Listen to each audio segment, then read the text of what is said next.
Alcool et volant, un cocktail tragique dont Jonas a été victime il y a 9 ans. Après avoir bu avec des amis, ce policier a perdu le contrôle de sa voiture. Une arme s'est déclenchée accidentellement lors du choc et une balle l'a atteint à la colonne vertébrale. Depuis, il est cloué dans cette chaise. Une vie bouleversée, difficile à vivre pour le jeune policier. Sans le soutien de ma famille, je pense que je me serais suicidé. J'ai même demandé à des amis qu'ils me tuent. Je pensais que ma vie était finie. Aujourd'hui, Jonas milite dans un groupe d'handicapés qui s'adresse aux automobilistes pour leur éviter de subir une tragédie comme la sienne.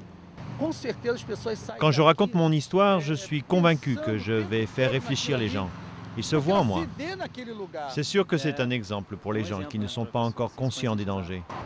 Autrefois laxiste, le Brésil a décidé en 2008 de s'attaquer à ce fléau. Désormais, la moindre présence d'alcool dans le sang et c'est l'amende.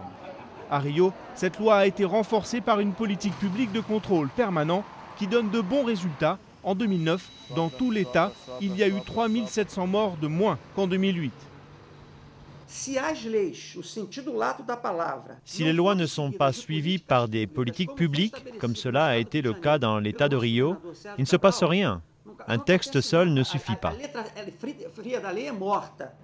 Les chiffres sont encourageants mais insuffisants. Au Brésil, 135 personnes meurent chaque jour dans des accidents de la route.